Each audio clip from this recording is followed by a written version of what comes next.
भाइयों और दोस्तों, सत्य धर्म जो होता है, जो एक ईश्वरीय धर्म या जीवन व्यवस्था होती है, उसकी एक विशेषता ये होती है कि उसमें जो इंसान है, मानव है, मैं और आप हैं, या जो भी इंसान है इस दुनिया के अंदर रहने वाले, उनके गौरव को, उनकी प्रतिष्ठा को, उनके अधिकारों को वो धर्म, वो जीवन व्यवस्था सम्मान देती है। और एक उत्तम जीवन व्यवस्था या एक अति उत्तम धर्म वो होता है जो मानव के गौरव, प्रतिष्ठा और अधिकारों को वैसा सम्मान दे जैसा कि देने का अधिकार है।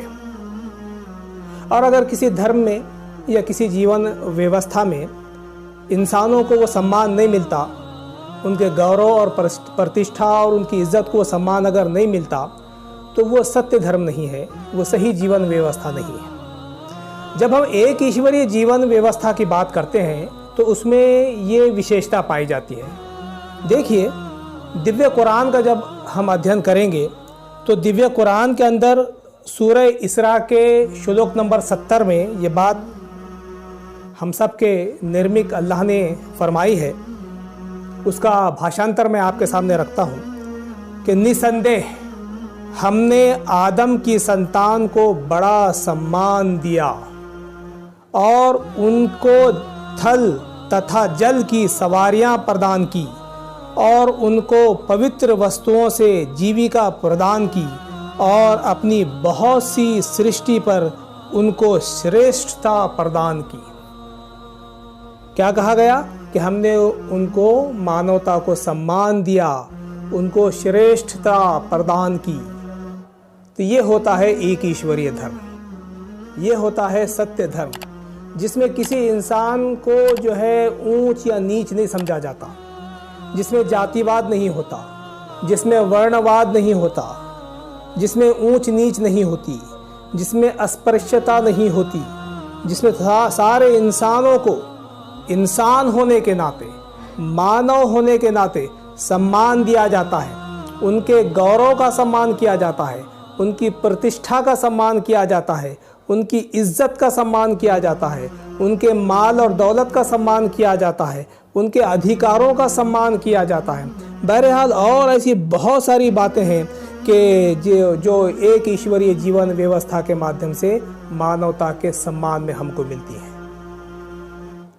ऐसा कैसे हो सकता है कि जिसने सारे इंसानों को निर्माण किया, वो एक ईश्वर, वो एक अल्लाह, किसी को सम्मान दे और किसी को सम्मान ना दे, या ऐसे आदेश दे कि फलां जाति के लोगों को सम्मान दिया जाए और फलां जाति या समुदाय के लोगों को जो है तो नीच समझा जाए।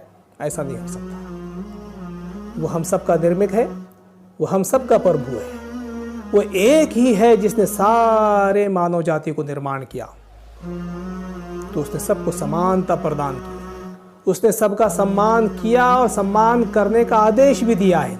अब मुझे या आपको किसी को ये हक हासिल नहीं है कि हम अपने मन से किसी को ऊंच समझें, किसी को नीच समझें, किसी को अस्पृश्य समझें। वर्णवाद की बुनियाद पर, जाति व्यवस्था की बुनियाद पर हम किसी को ऊंच या नीच समझें, ये हमें अधिकार नहीं है। अगर कोई ऐसा करता है तो वो महापापी है, वो अपराधी है, वो जालिम है, वो अत्याचारी है।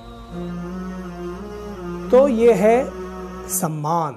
आज इंसानियत को सम्मान की ज़रूरत है, इज्जत की ज़रूरत है, मान सम्मान की ज़रूरत है। ऐसी व्यवस्था, ऐसे जीवन शैली और ऐसे धर्म की ज़रूरत है जो उनको मान सम्मान दे, शांति और न्याय के साथ साथ मान और सम्मान उनको मिले। तो एक ईश्वरीय जीवन व्यवस्था, इस्लाम के अंदर ये विशेषता है, ये गुण है, ये खूबी है। और हम सब के प्रभु की ओर से अवतरित किए गए ईश्वरीय धर्म ग्रंथ कुरान में भी यही सम्मान देने की बात कही गई है।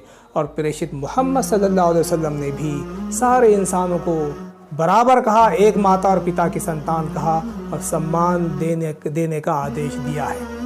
तो हम सबको भी सम्मानित जीवन जीने के लिए इस जीवन शैली को अपनाना चाहिए और इसका अनुकरण करना चाहिए।